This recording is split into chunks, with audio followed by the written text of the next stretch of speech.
Looking forward to this. Are we recording? Yeah, we're recording now, and this is I'm Jack Howell, and this is my friend Tommy Thompson. Played 50 years in the Pittsburgh Symphony, co-principal clarinet. Started out as assistant and moved up as the years got longer. Well, you know, I wanted to do this. We had a really nice response, some really nice comments that the video about the Airstream thing, and I thought it would just be fun. I've had the benefit of hearing, I'm going to guess, most of your stories over the years. Yeah, just sit next to you on the bus, you get a story. A number of them of which we can't repeat on the internet. No, we might have some lawsuits against us.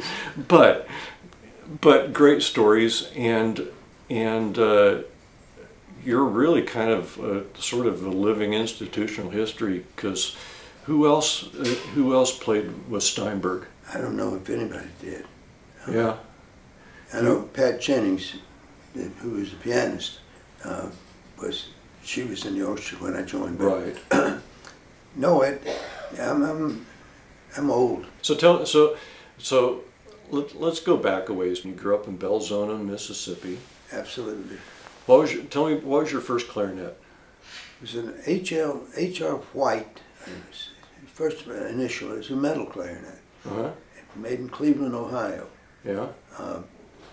Good for, when you're waiting for your weekly clarinet lesson. It was a 30-minute lesson with the band director, and you have to have something to do with the clarinet. So one of the guys that was taking the clarinet lessons would use it as a bat and throwing up rocks and hit them with the bell of the clarinet. And it didn't even hurt it. It didn't hurt it, and he didn't learn to play.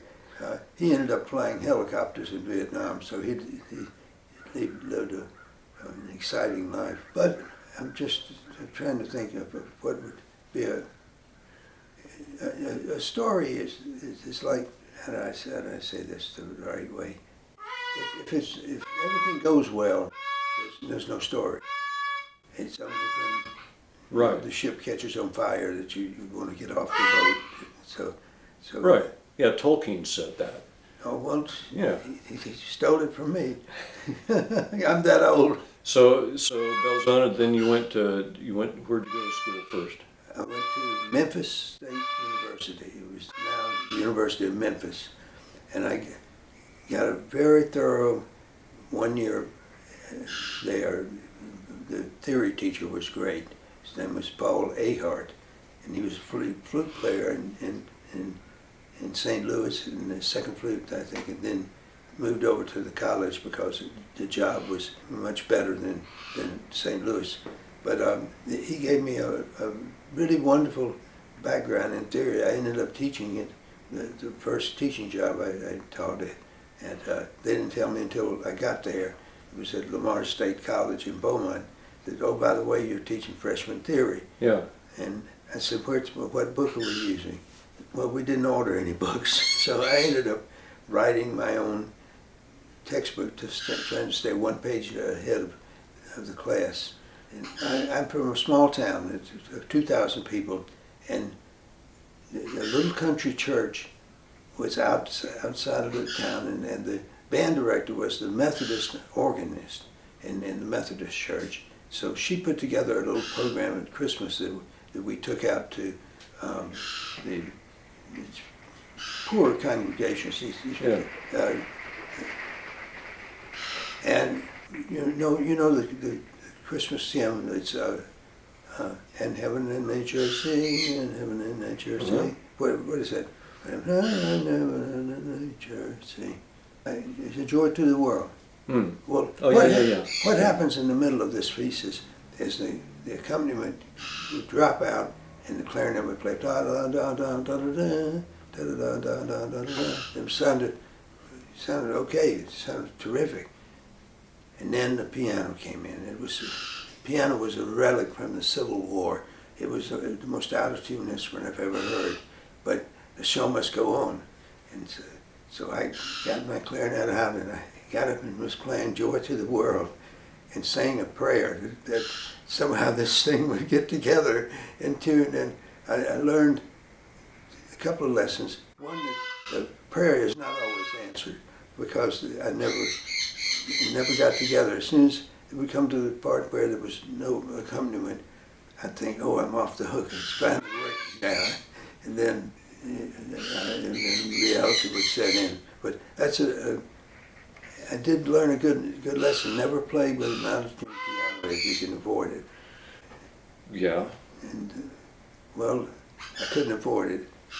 The place in Mississippi at the time, there was an all-state band program that the best players in the state, musically, were in a band that competed in the Lions International marching competition, and we won first prize in that my sophomore year in high school. So, and I just got a phone call a couple of days ago from one of the members of the band. They still have a sort of a little club that they keep up with each other. It was one of them is an admiral in the Navy. Another one is one of them is a brain surgeon. They were very successful people. One of them was Miss America. Wow. All that from Belzona, Mississippi? Well, she was from Brandon, Mississippi. Oh. She's Marianne Mobley. She played French horn. And all right, we're back. Totes is now has company and might be quiet for a bit. Yeah, I would hope so. So you went to school in Chicago. Tell me, what was your first professional job? My first professional job, other than just a pickup dance band, was playing with the Chicago Opera Ballet. Went on a 13-week tour and paid $172.50 a week. I remember that, and you could live on that. In fact, I ended up saving $100 out of each week's pay. Food was cheaper. Hotel rooms were $5 if you wanted to single. If you wanted to, some people did things they call ghosting. One person would register for the room, and the other person would sneak up and not be seen by the front desk. Well, I'd gone to Memphis State, and then I went to Vandercook College of Music. I was going to be a band director. And the teacher in Mississippi that influenced me to go to Vandercook was Vic Zajac. He had gone to school there, and so I transferred my sophomore year and went to Vandercook, and so I could study with Jerry Stowell, Stowell. He was a E-flat and an assistant principal player in the Chicago Symphony, and he had a very interesting career. He wanted to play for the Green Bay Packers. Then found out that offensive linemen don't make any money, but he was from Green Bay, loved the Packers, and I went for a lesson. I had lessons at like 9 o'clock on a Saturday night, and I was at a lesson. He said, "Can you go into the draft and go on tour with a ballet company?" Because the clarinet player that had gotten the job at CBS in Chicago, they had orchestras there, and so I said yes, I could get out of college for one semester, and so he said, "Call this number," and I called the number, and the guy said, Henry Ferber was his name. He was the contractor, and he said, "Can you come down tomorrow around noon?" And he was on the south side of Chicago, and I lived up north. But you have to be ready for every audition. So I went there, and he put out all the ballet books, and this ballet company had Melissa Hayden, Maria Tallchief. These were big names in ballet. And what they did, they took the operas and took the story of the opera and danced it, and you played the music of the opera. Well, a group like this had maybe 2 rehearsals and then you expected to go out and play, because I've been playing every year, and the same people, and I was a newcomer. And a clarinet in a group this size is plays all the time. It was clarinet, flute, 2 trumpets, trombone, 1 cello, 3 violins, and a double bass and a piano, and a drum set. And here's Carmen, go. Carmen, we didn't even have enough people to play the fugue. It has about 6 or 7 vocal entrances. They assumed, I guess they didn't assume anything. They said, we'll just sight read La Traviata, because that's the ballet they did. Traviata and Merry Widow. They were their meat and potatoes. So we didn't play, we did rehearse Traviata. We just read it, which was a disaster, because we had traveled on the bus from Chicago as far as west as Minneapolis. And there's an auditorium in the campus of Minnesota University that it seats about 4,000. It's huge. And the pit is like 10 feet deep. I mean, you have to look up to see the conductor. And so I'm sight reading this ballet called Camille. It's about the Lady of the Camellias, who was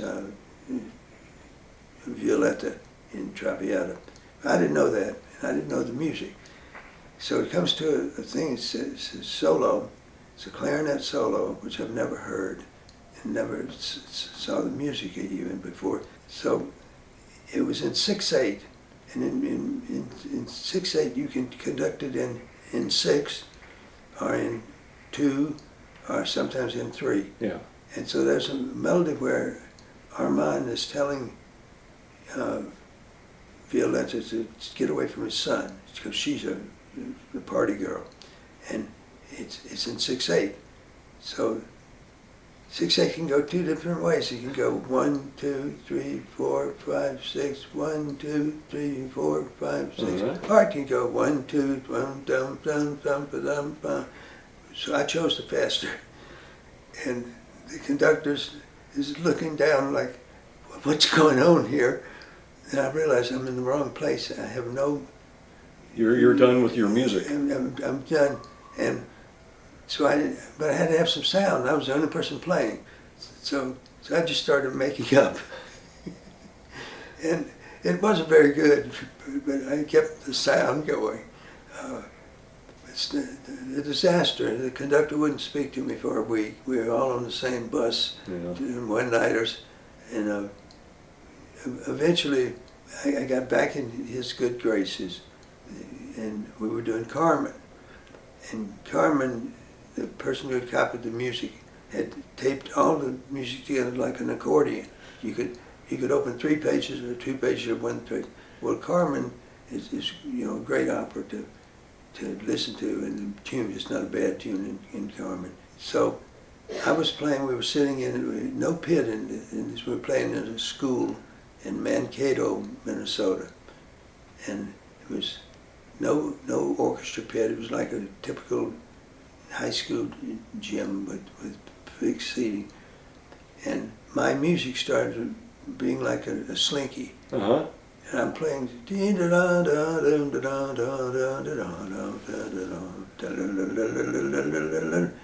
played all the tunes. Well, the music is sliding off like a slinky, so I'm leaning over to keep reading it. And of course, then you hear some snickers from the audience. That they can see this because there's no pit. So the conductor didn't speak to me for another week. And finally, that sounds kind of perfect. Perfect. Yeah, they're not going to talk to you, right? So we're gonna have to skip a bunch of stuff, but a lot of great stories working for Frank Wells and lots of great Chicago stories. Tell me about your audition for the Pittsburgh Symphony. I auditioned twice.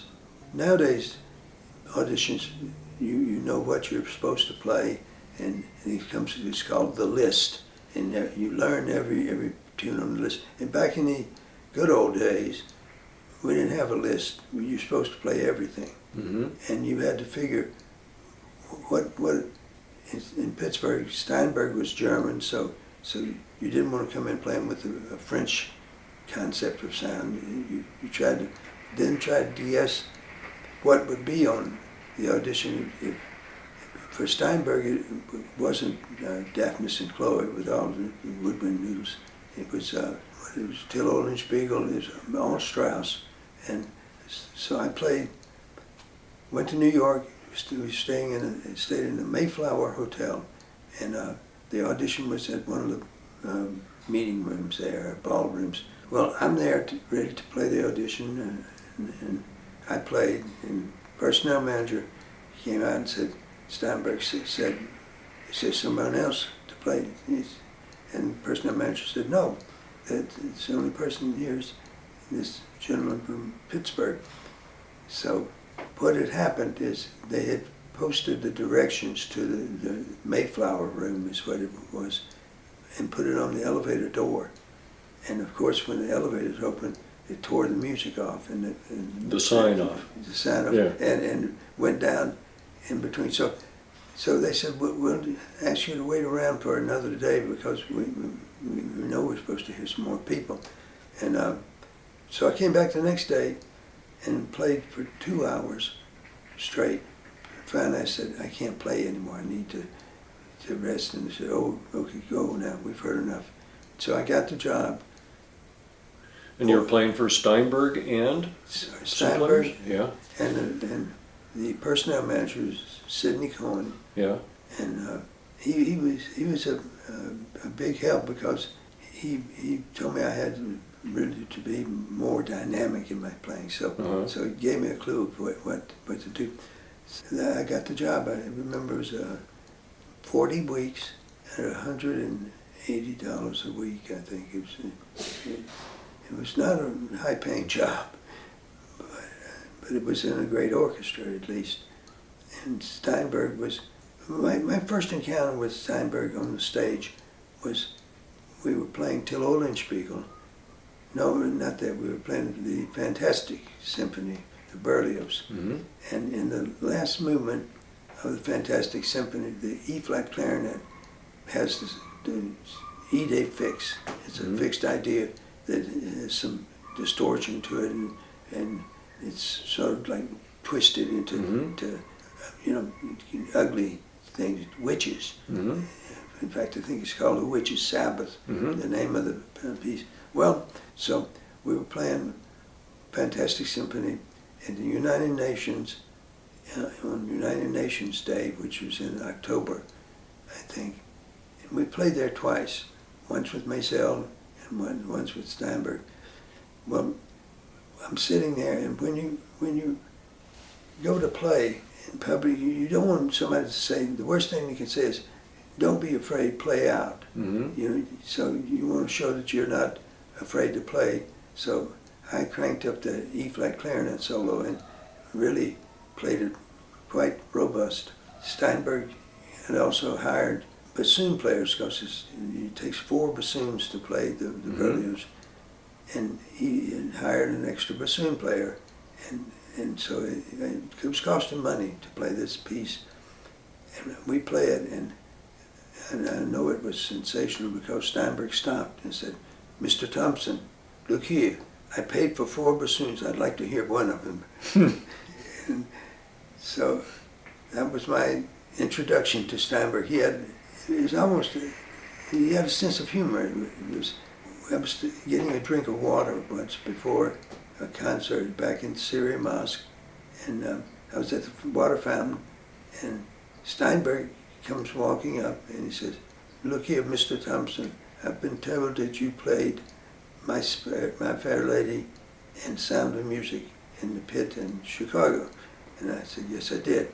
He said, we were recording those pieces. And so Steinberg said, what is the tempo on the little waltz? Show me. And I'm thinking, I got to get the tempo right, I got to get the pitch right, and sing with a voice that he can recognize. So I thought in da-dee da-dee da-dum bum bum ba-dum ba-da-dum bum. That was supposed to be coming out, and I'm going, and Steinberg waited a second and he looked, he said, "Pity you do not sing very well." I backed away and said, he didn't fire me, but I was worried. I didn't want to sing the wrong rhythm or the wrong pitch. Well, that was in the days when the conductor could just fire you. Oh yeah. In fact, I think the bass clarinet player that they had at the time was in danger of that quite a lot. So how many years with Steinberg? I think close to 10 years. Yeah. And we moved from Sirius to Heinz Hall. Yeah. So we played the opening concert for Heinz Hall and we do Mahler 2. And Steinberg was conducting with no music. Yeah. And he lost his balance and a big cutoff. And he was stumbling, falling off the podium, and he caught himself, but there was no disaster or anything. But Steinberg never conducted without a music stand in front of him after that. Yeah. Interesting. That was his first concert in Heinz Hall. Yes. And, which is interesting because I remember I was at Lorin Maazel's last concert that he conducted with the symphony. That was also Mahler too. It was a good piece. Yeah. What's the most favorite thing you played with Steinberg? Well, Mahler 2 would be up there. I also liked Song of the Earth, To Sleep and Beard. Mm-hmm. Anything Strauss or Brahms. Mm-hmm. In Brahms symphonies, we went on tour and we were playing a concert in Memphis, and some of my friends from Memphis State came to the concert, and we were talking afterwards, and the one theory teacher said, he plays Brahms, it's like dissecting it. You can hear everything you're supposed to hear. Mm-hmm. And he was a real master at Brahms, and the beat was sort of round. It wasn't pinpoint sharp, and I achieved a warm sound in the orchestra by not being so brilliant. Mm-hmm. So that was so I played 8 years with him, I think. And then Previn. Then Previn was very good to me. He wanted me to play chamber music with him.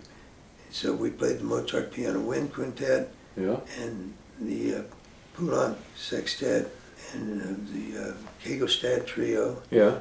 And it was, his chamber music playing was, I think that if you added all the things that he could do, and you gave it a numerical rating, he would score higher than anybody in the 20th century, because he could compose. He played marvelous jazz. Yeah.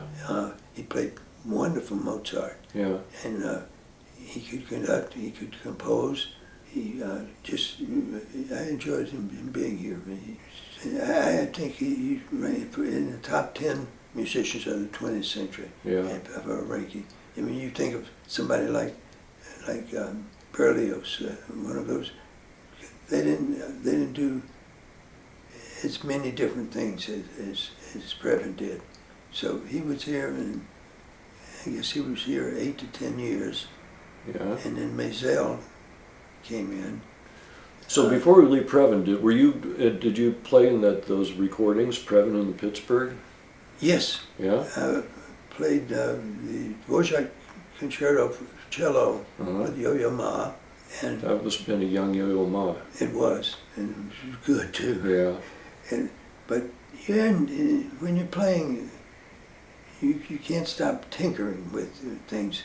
I didn't like the reed that I was using on a live television broadcast, so I changed reeds during the broadcast.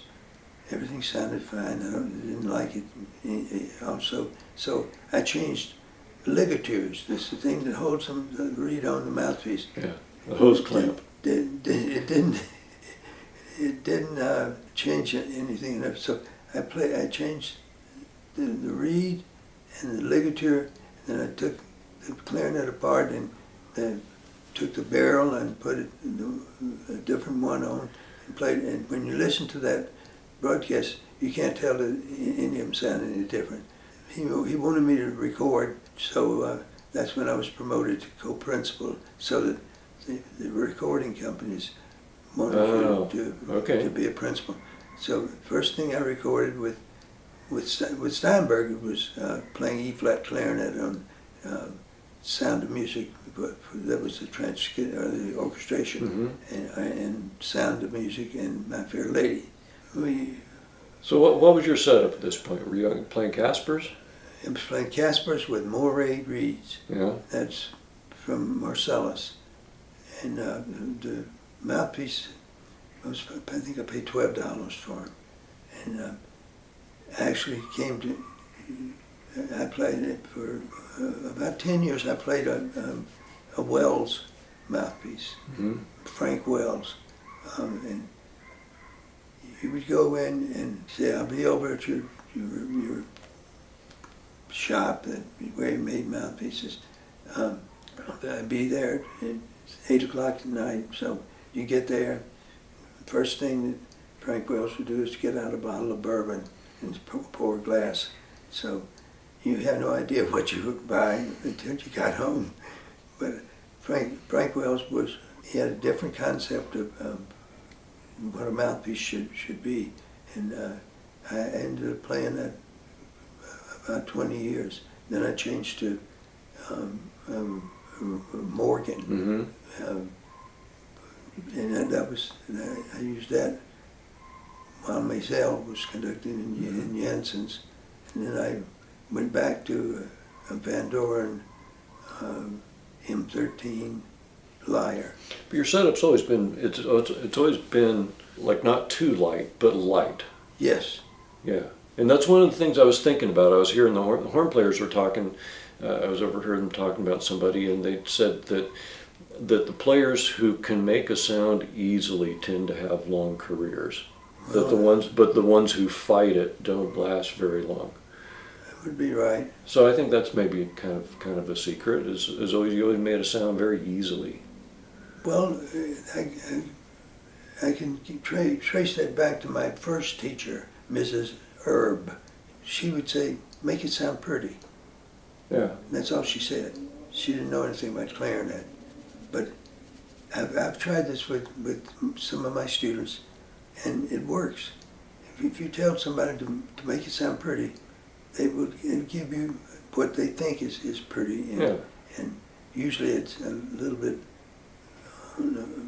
more operatic, so you can see through the music. That's tense. So we got so Previn, and now we're with Maazel. What's your best Lorin Maazel story? Well, I think first of all, I was acting principal for I think 4 years. I think you came around that time. No, I came right as Maazel left. Well, he had the greatest beat of any conductor I've ever seen. He could, without using two hands like most conductors do, he used one hand. I saw him conduct with a hand behind his back, and he was giving you everything you needed. And his philosophy was he was there to facilitate the music, to help the musicians make it sound right. And he was there about 10 years. And he really, I think, of all the conductors, his tenure was most productive. The orchestra sounded much better after he left than when he had come. But I would say this, first of all, he had a photographic memory. Yeah. He never opened a score, never looked at the music, and he could tell you who's playing what and what note they're supposed to be playing in a Brahms symphony. There's horn trios and quartets, and one of the horns was sick, and they brought in a sub who got to work because the sub never made a sound, and just sitting there, and most times the conductor wouldn't notice, it's just the voice is missing. But Steinberg is calling out the letter names to the notes in the quarter note, A flat, eighth note, B flat. He's telling the horn player what note to play next, with no music open. Yeah. That kind of intellect. Maazel, yeah. Yeah.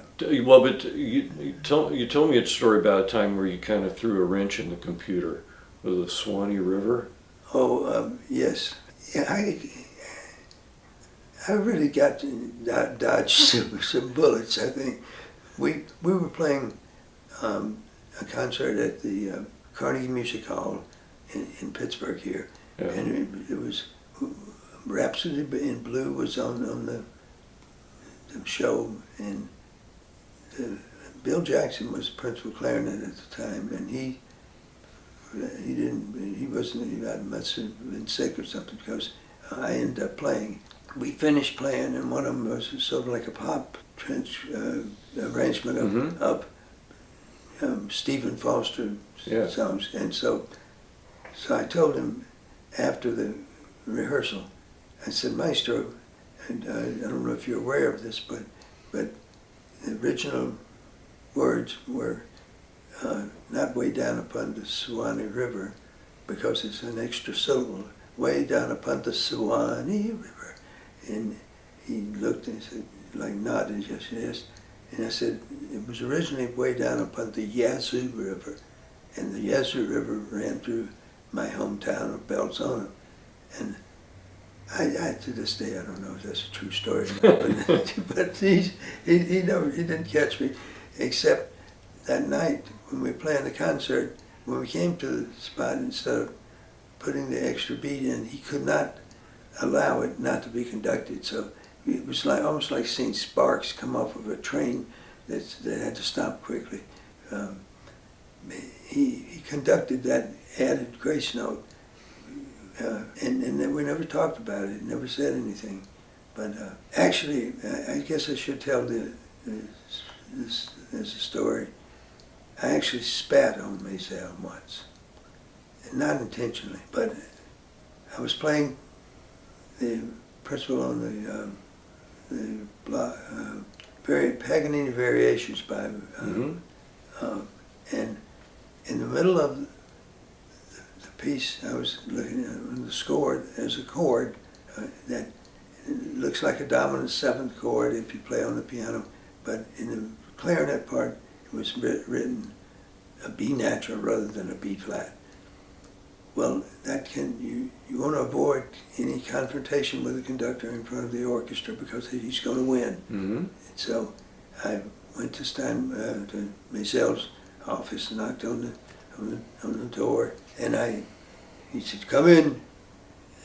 And then you open the door, and the room was like 10 degrees colder than it was outside. He always wears a coat. Yeah, it was like going into a cave, and he said, "Yes, what can I do for you?" I said, "I have 2 questions." He said, "Okay." He said, "What's the first question?" I said, "This chord, if you look in the score, it has a B natural, and in the clarinet part it's a B flat, and the B flat sounds right, the score looks like it's wrong." And so he put his hands on the desk like he was playing a piano, and he's going, no, playing. He said, "You're right, it is a B flat. So thank you." Well, he said, "What else you had 2 questions." Well, at that point, I was getting very nervous, as one tended to do when they were talking to Maazel. So I said, "There's a glissando in the middle of the piece. Everything stops, and the clarinet goes down to a low F, and glissando's 3 octaves." And I said, "It's 5 beats." I said, "It's like a tango." And he said, "Tango?" I said, "Well, it sounds like a tango to me." And he said, "And what is your question?" I said, "Well, how fast do you want me to play the glissando? You want it fast or slow?" He said, "I'll go 1, 2, 2, and that'll be it." And it's a 5 beat.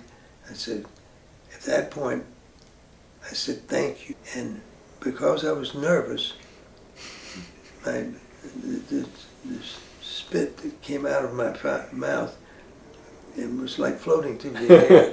It was like a in slow motion. In slow motion.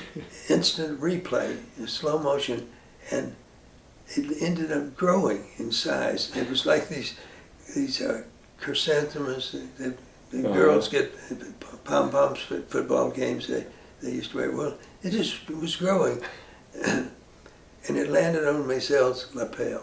And he gave me a sideways look, and I started speaking fluent German. And I don't speak German, but I'm saying, entschuldigen Sie bitte, entschuldigen Sie bitte, and I'm trying to brush the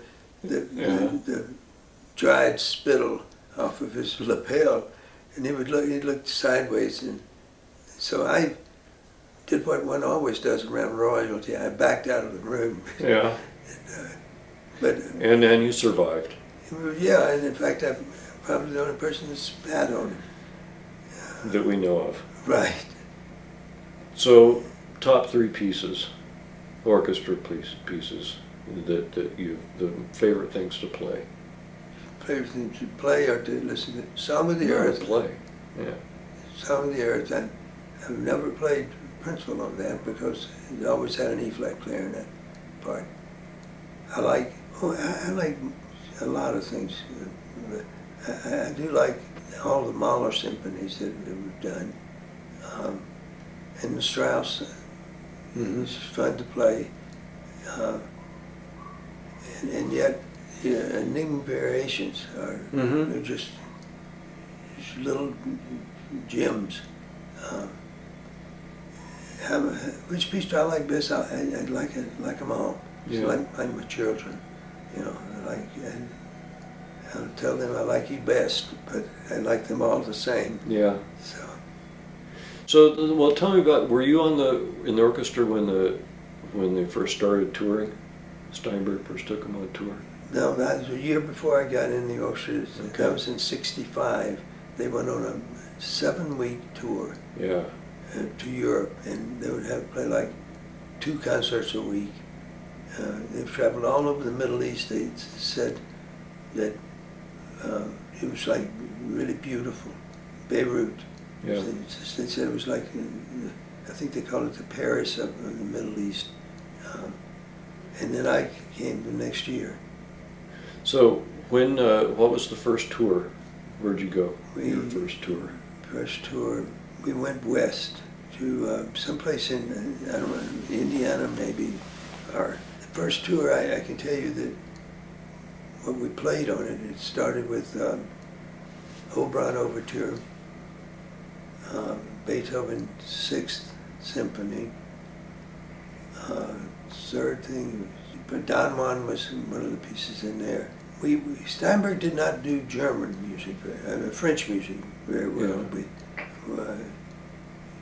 Instead of La Mer, it was Das Mer.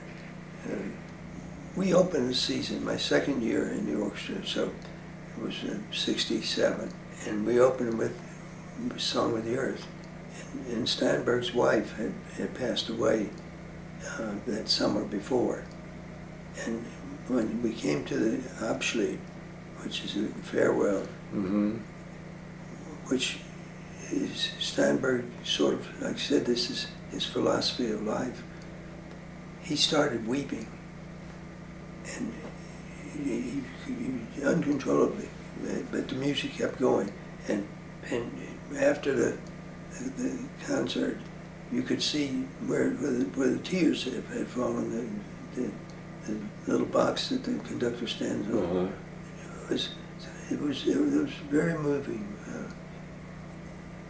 He wasn't afraid to let his emotions, come out. We once, when we were with Previn on tour, we once flew to Frankfurt and got in there in the morning, and you had the day off. And the next day you were off, and then you started rehearsing and playing concerts. Well, we were by a railroad track, and as you know, the German railroads run on time. And so we checked into the hotel, and one of the players had to practice. He just could not let the trumpet gee, I didn't want to give it that away. That they needed to travel. We can edit anything Well, out. okay. They needed to practice, so they went down to the railroad tracks, and so it was a trumpet player. He's no longer in the orchestra, but he went down to the railroad tracks and to practice. He was surrounded by German police squad cars, because that spot was where the people would sing the Abschied Wow. and end their life by jumping over in front of the train. Well, he was surrounded by German police, and he didn't speak any German. So fortunately, his roommate was fluent in German, so they went back to his room and woke him up, and he got fined, I think, like $35 because the trains had to reset their schedules. Wow. Because this practice can be dangerous. Well, they were on it. Any like just absolute horror stories from tour? I mean, you said the stories, the best stories are things that are difficult or uncomfortable. Well, we did some interesting things. We were in Warsaw, and we'd flown in from Moscow, and the flight that had the instruments on it was delayed, so the instruments weren't delivered to the hall until 8 o'clock. The concert's supposed to start at 8 o'clock, and the stairways are like spiral and narrow. Mm-hmm. And to watch the stagehands, who happened to be, I think, the greatest stagehands I've ever seen, because they were cooperative, they wanted to help, and really nice guys. They've always been. I've always been impressed with that here. Just the traveling from Moscow to Warsaw, and then being late, and then we played it was a George Rockberg symphony, and the soloist was Galway, who was playing a flute solo, and then he played an encore. I remember it was like the most beautiful thing I ever heard. Just Galway and the flute. Yeah, So, yeah. There's a poster for that in the club room for the that tour. really? Yeah. So now, so that would have been the first time the orchestra went to Russia. It's the first time we went to Russia. Yeah. How was that? It's like going to. He said, "Well, you're glad you went, but you never want to go again." It was the light bulbs on the street lamps were like dim. We were in Moscow like I think about a month before the Berlin Wall came down. Mm-hmm. So that to get to date, Moscow was. You had to figure out where you were going to get food to eat. There was a grocery store, what they would call a grocery store, and just had some meat in the window, and that's all you could get. And they didn't have a lot of food. We stayed at the Hotel Russia, which was the largest hotel in the world in that time. And so I was going to dinner, and I was going to meet a couple of friends for dinner, and we go into the dining room, and they said, "We're not serving."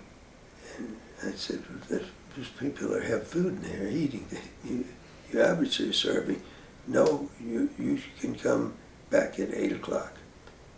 So I said, "Okay, fine." So we went in there, and at 8 o'clock, they had nothing had happened. So we walked in and sat down in the center of the room, and I still remember we said, "Let's make it simple. Let's get roasted chicken and bologna, I think it's some sort of bread, and we'll all order the same thing, because then it won't be confusion for the waitress." So we got our food, we'd eaten it. It was time to pay the bill, and we wanted to give the waitress a tip. So we gave them a package of chewing gum. It was a nice tip. And we give her dollars, like a couple of dollars. Mm-hmm. And I remember the manager coming over after we said, "Is this enough?" And we're peeling off ones. And then she said, "You can't buy her."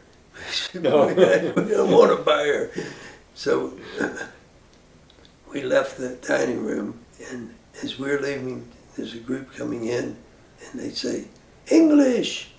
And we said, "American." And they said, "Chicago." And I said, "You know Chicago?" "Yes." And I said, "Tertullian." He's a friend of mine in Chicago. He said, "Tertullian." Well, that's like a common, like Smith or Jones in Armenia. He said, "Tertullian." He said, "Come with us." So I did. I mean, that's a stupid thing. Lou Paul was the principal at the time, and he said, "If you ever do that again, walk away. I'm coming after you with a stick, Anyhow, I come with us. So I went with them, and we went to a room that was like a suite. It had 2 or 3 connected rooms.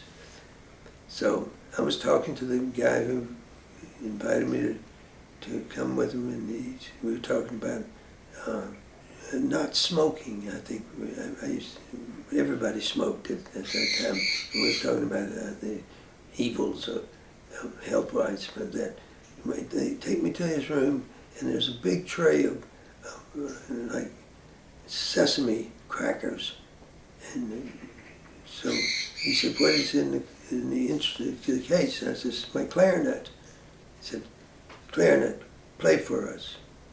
So I get out my... Not a request. Yeah, I get out my clarinet, and I think, okay, what can I play that they would know? And I knew this Cacciatorian trio. Yeah. And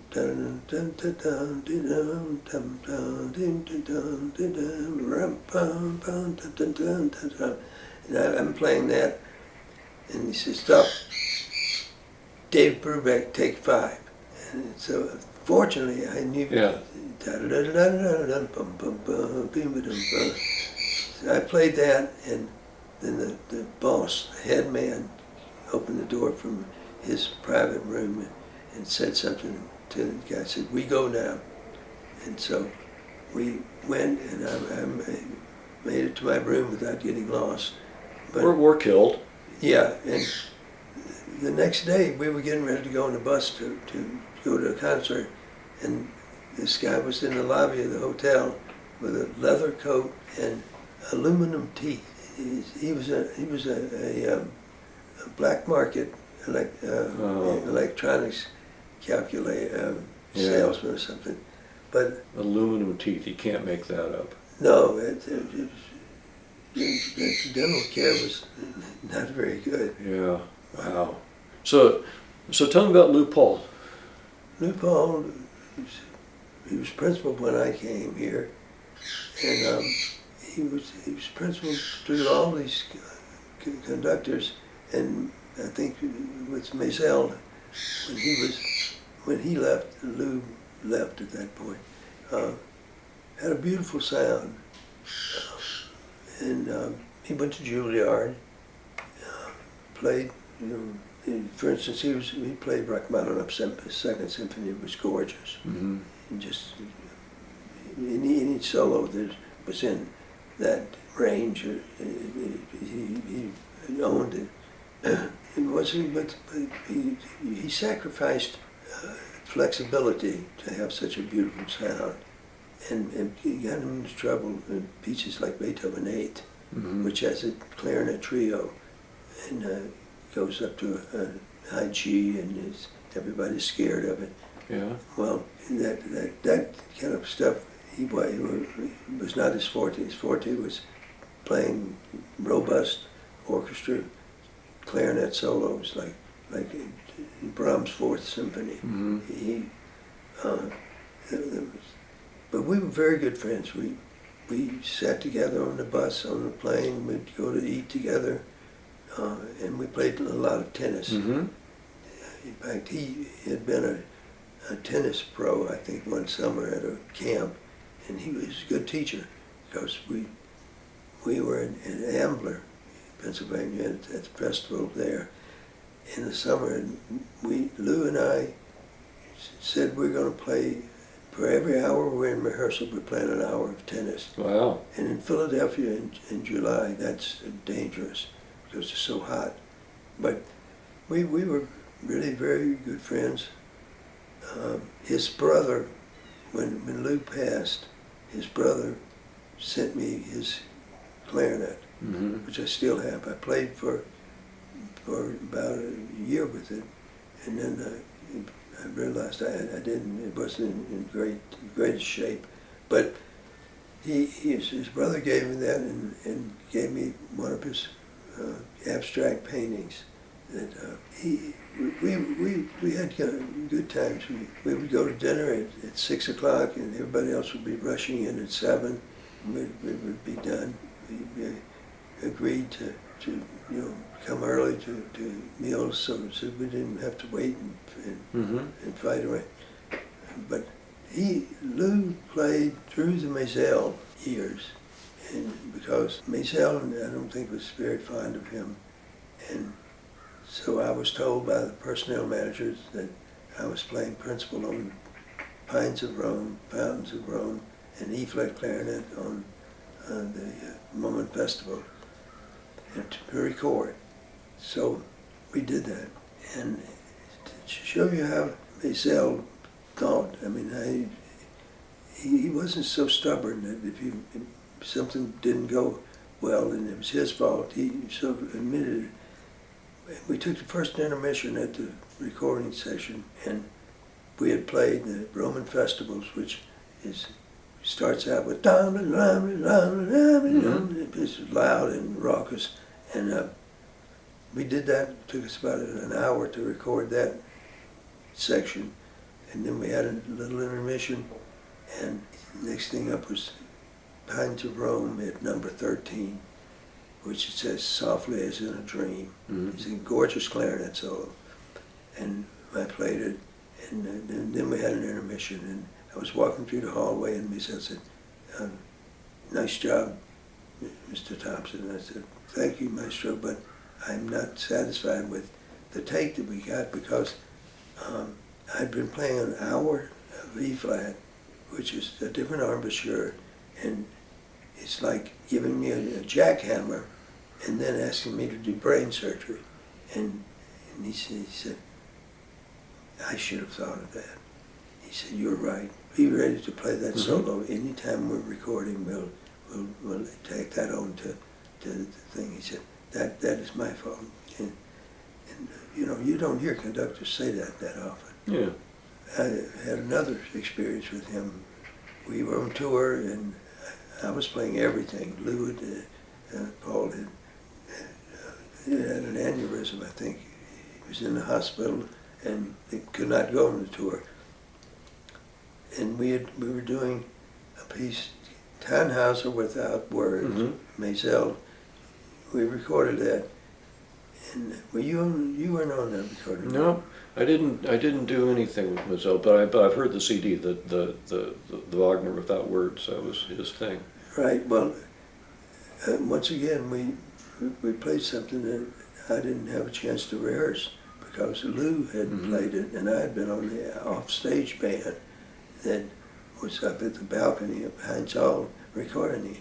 So we're playing this piece, and it's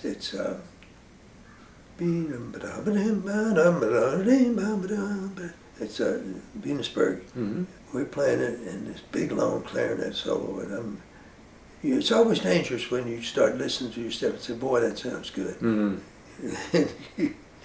thinking, "Wow, you really knocking them out of the park." And I was playing, and then all of a sudden I hear this out of the chord French horn sound, and they said, and I said, "What's Ron doing?" Ron Schneider, just a third horn player. I said, "Damn it, he's playing the wrong notes." Then I realized it was me. I'd moved too soon, and so at intermission, went back and knocked on Maazel's door. Come in. I said, Maestro, I want to apologize. I know what I did wrong. I know why I did it, and it never will happen again. And there's no excuse. He said, oh, Tommy, it's summer. It's not, just don't worry about it. Just relax. And he said, you know, he said, I'm conducting by memory, as you know.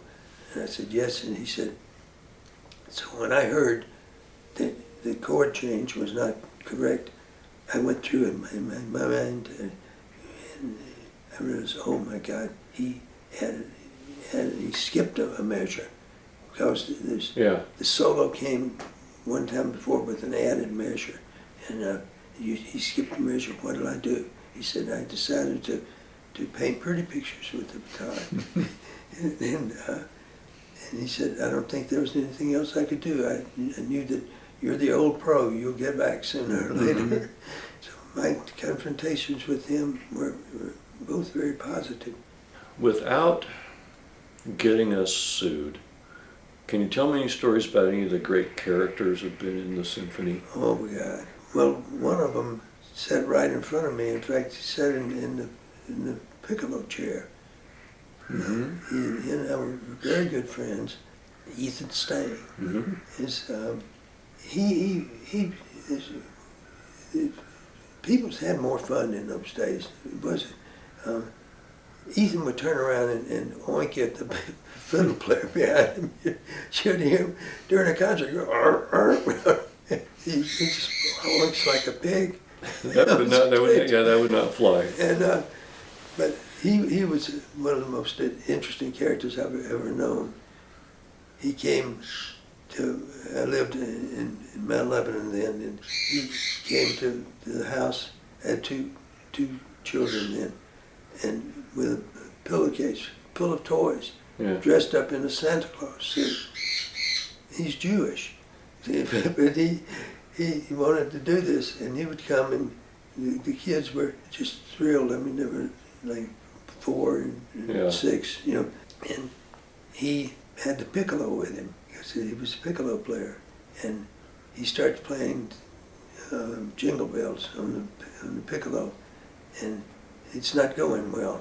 With the beard. And my oldest son sort of tugged it and said, Santa, perhaps you should take some lessons with Mr. Stang in Pittsburgh Symphony. And that made Ethan's day. But he was really a character. We were in Fukuoka, Japan, and there was a little entertainment section on a boardwalk there. So Ethan and Marty Lerner and I went out to have a beer, and we stepped out of the bar onto this boardwalk, and there are these people sitting there in front of like little crates, put a lantern on the top of them, and they were telling fortune. Well, Ethan had to go into show mode. He's got to put on a show now. So he walks up to the little stand and says, I tell you a fortune, and took off his coat and flung it over his back, and grabbed the person's hand and was squeezing it and making it put. And then all of a sudden the person opened his hand, and there was a Japanese yen coin in his hand. I saw him do this, and nobody would believe it. He could have started another war, but he was a character. All these things are little things, but when they happen on the stage, it makes it exciting sometimes. Any particular concert that stands out as memorable? Either sense of occasion or something fell on somebody or anything you particularly enjoyed? Boy, you make them tough. Well, you know, I gave you 3 questions, but I'm just thinking, you know, there's got to be something that stands out when you think back over 50 years. Well, for instance, the the way Lorin Maazel conducted the Fantastic Symphony of Berlioz. It was special. I remember doing it at Lincoln Center, and he got on the last note, and he just held it there, just like longer than necessary, but boy, it put a stamp on the end of it. He conducted that piece better than anybody I've ever seen. Also, Concerto for Orchestra, the Bartok. Mm-hmm. He did marvelous things with that. Things that I'm trying to think of if any piece he gave me. I think that Mahler too. Mm-hmm.